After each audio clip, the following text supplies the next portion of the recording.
Hi, I am Rae Leigh. I am from Australia and I'm a mother of three and a wife to an amazing husband who has helped me set this video up. Thank you so much to Grace for inviting me to share a part of my life with you and be a part of this really important and special topic. My parents are pastors. I am one of 5 children and I also have a foster brother.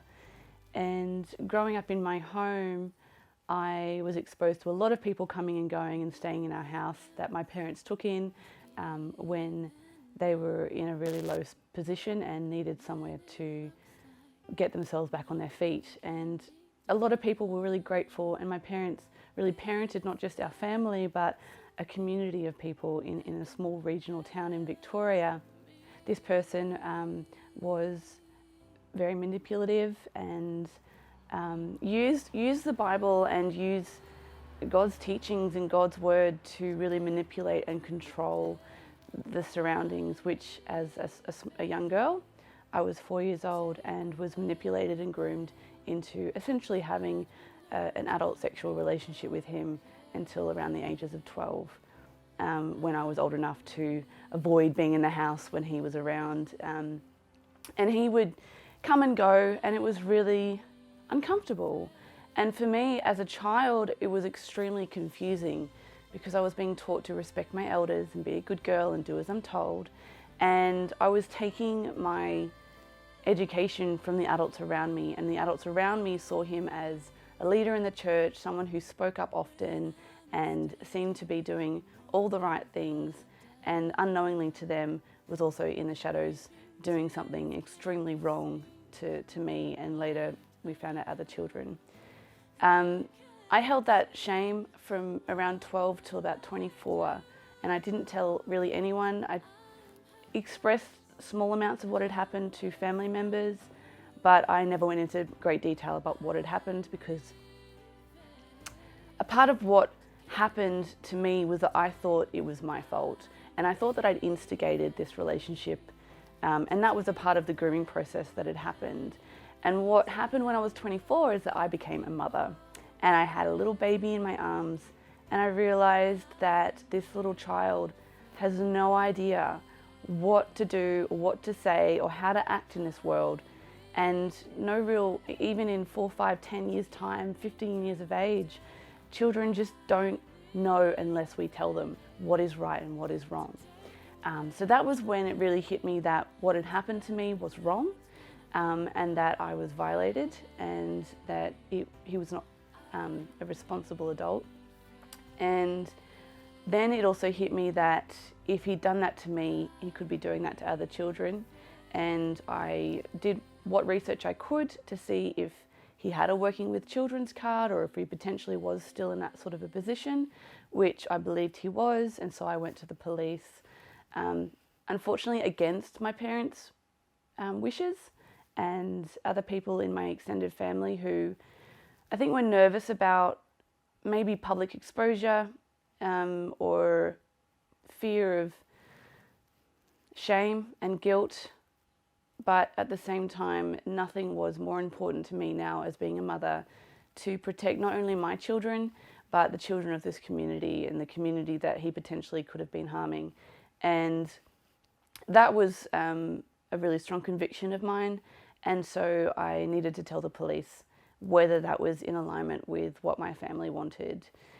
I went to the police, I gave them a statement. It was very timelined and clear. They wanted, really specific days, times, what was I wearing. And so I picked out certain points to kind of draw a picture of what the example and what had happened. And that actually then turned into a 3-year-long trial. Less than 2% of these types of cases go to trial in Australia. It can be very difficult to prove a case like this that happened so long ago. But I was one of the fortunate ones that it did go to trial, and in front of a jury of 12 people, being cross-examined by lawyers. It took 3 days to give my statement and be cross-examined in the courts, which was a public prosecution process. So the Crown took him to court, not me. It wasn't a personal thing.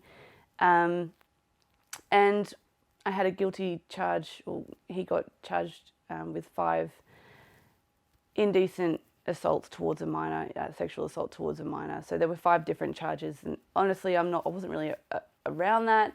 My number one goal was to protect the community and protect other children. So he's now been placed on the serious sex offenders list for the rest of his life, which means constant checkups. He did do some jail time, and for me, it was really about him getting the help that he needed. The biggest part of growing up in the church and going through that pain and that shame, the hardest thing for me was feeling trapped by shame and fear and guilt of not being good enough and not being able to talk about it, which is what Grace's podcast and How I Found Her was all about, saying, let's talk about it. And for a long time, I thought that if I talked about it, I was going to be sharing my pain and sharing my problems with not only my family, which was something that they had to work through as well, but it was something that I thought would make everyone's lives worse. And so I thought I had to hold it. It was my cross to bear, and that I was going to have to take it to the grave. And yet, when it all came out in the courts and we had to talk about it, it actually became something that we could all go through, and it was something that we could all have closure and healing from as well. So talking about it for me isn't sharing the pain, it's actually halving the load, and allowing process and compassion to come in, and strength and bravery to come in, and character to be built. I think that there were definitely times as a child where I wanted to talk to someone about what was going on, but I didn't have the vocabulary or the understanding.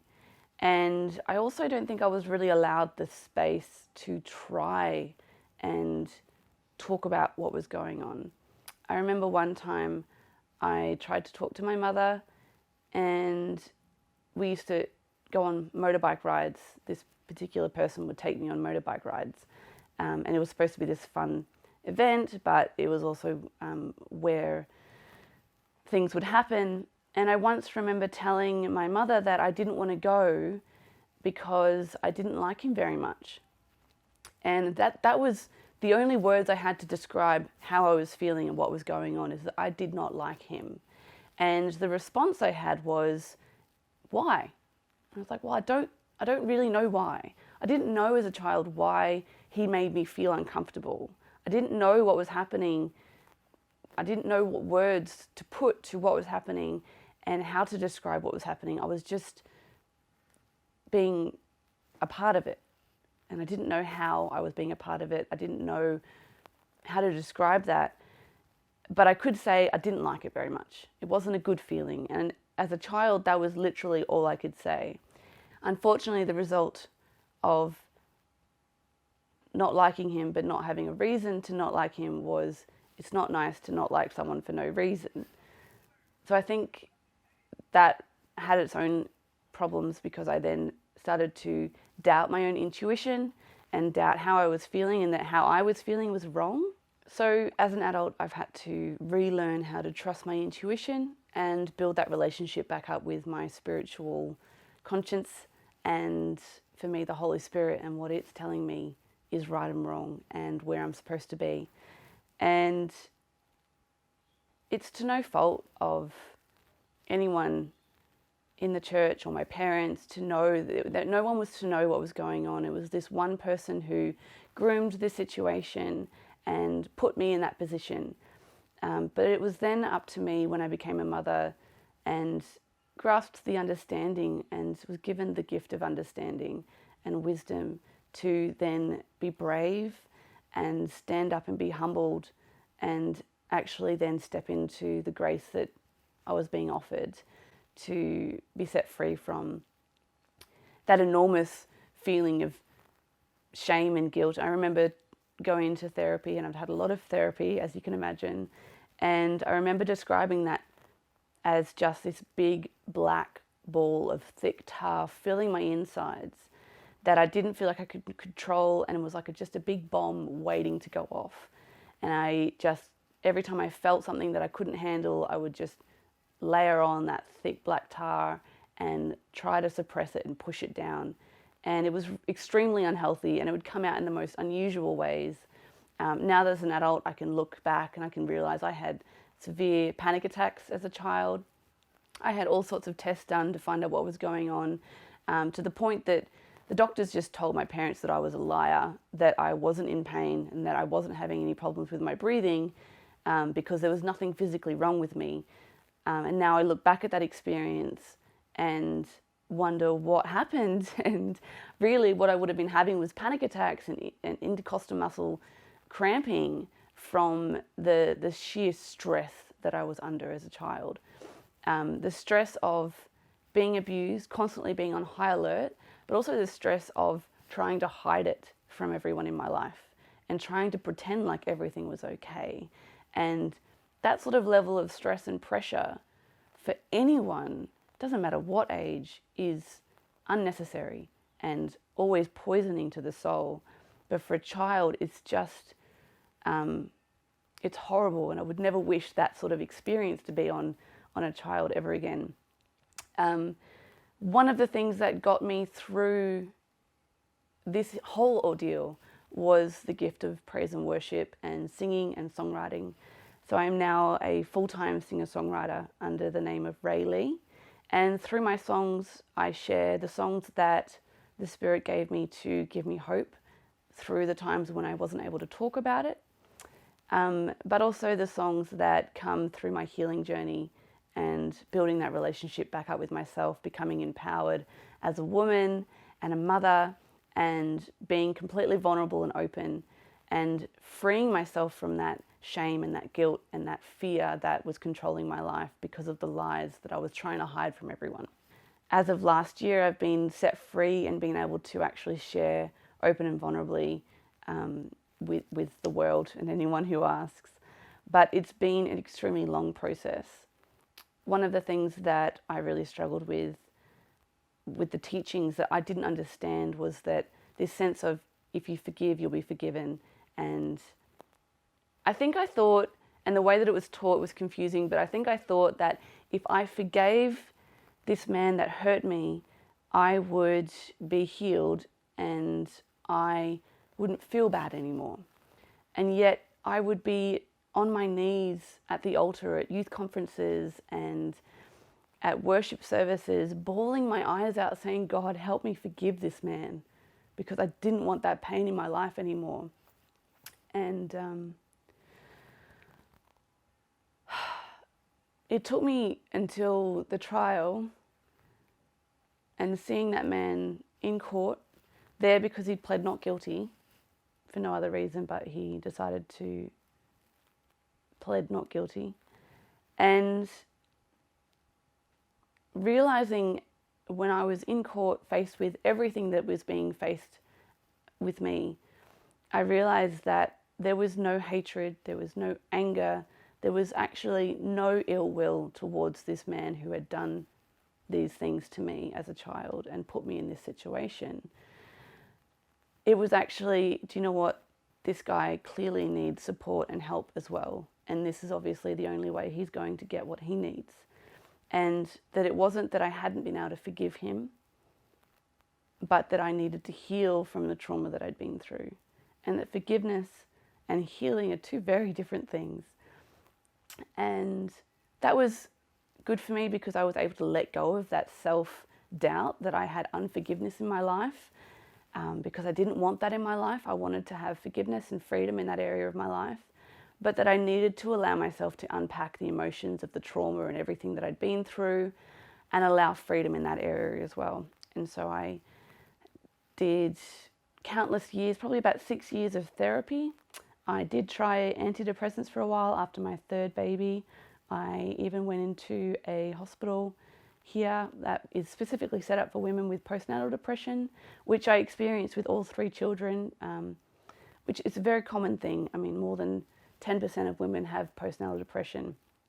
But if you have been through some sort of form of trauma or experienced an experience maybe similar to mine at a young age, especially if it hasn't been dealt with, experiencing postnatal depression, your statistics goes through the roof. And that happened to me, but it also enabled me the care and the space to start delving through some of that black, thick tar that was inside my body that I needed to clear. And I believe that God really put me in front of the right people at the right time, and I've done so much education and so much learning and healing and sharing, and I continue to write music and use that as a source of sharing, but also self-healing, and sharing my testimony, not out of wanting attention or sympathy, but purely that when I was unable to talk about what had happened because it filled me with so much paralyzing fear and shame that was stopping me from being the human that God made me to be. It was stopping the gift that God had given me from coming out. All I desperately wanted was someone else to tell me that, hey, I've been there, I know what you're feeling, and you're going to be okay. Because I just didn't know. I had no control. I had no idea if anyone else had ever experienced what I had experienced. I didn't know if anyone else had been able to look at that internal shame and fear and guilt and everything that comes with this sort of trauma. If I could look at that and not self-explode or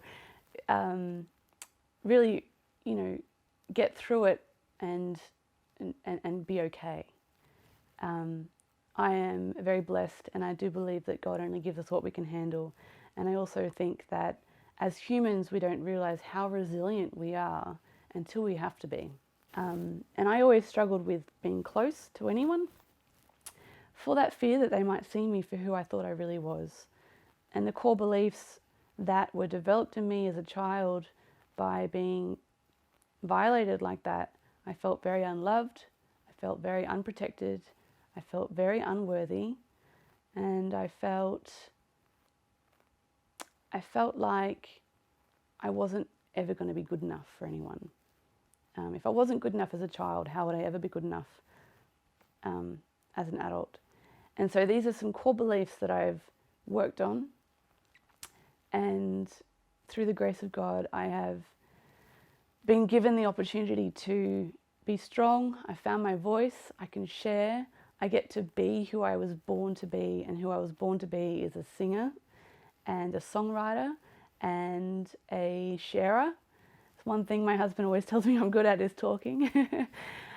But these are the gifts that God gave me, and they were being suppressed by something that someone did a very, very long time ago. And those core beliefs that I didn't even realize were there, I had to discover them, and then I had to work on them, and I had to realize that they were the lies of the devil, stopping me from being the most powerful human being that God created me to be. And I'm sharing my testimony so that other women or other people, if you've been abused or you've been through a traumatic situation, and if you're unfortunate like me to not have been able to disclose it or talk about it or be debriefed and get help within the first 2 years of that experience, that's statistically saying if someone gets help within 2 years of a traumatic experience, the effects are a lot less compact. Or complex post-traumatic stress disorder is what I say associates to my experience. Which happens usually from not only the traumatic experience, but the not being able to deal with it for a very, very long time as well. Or continual trauma over a long period of time. So the point of sharing is that if you are identifying with any of what I am sharing, I want to let you know that it's okay to trust people. There are good people in the world. And the reality is everyone can hurt us. It doesn't matter if they say they're Christian or whether they're not. What they are is a creation. We're all creations of our Father.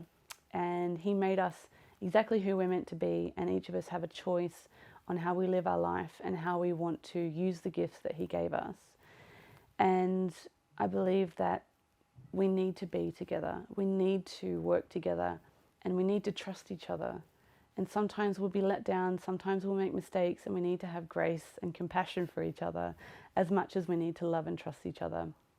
I'm not a psychologist or a counsellor. I did do a biomedical science degree, and I do learn as much as possible about emotional intelligence, and a big part of my music is to help increase the level of emotional intelligence in society and self-love and self-worth.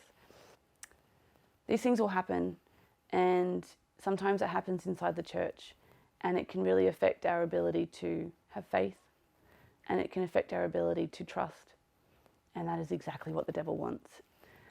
But one thing that my father always told me is one thing that I have constantly been reminded of is that the church are God's people.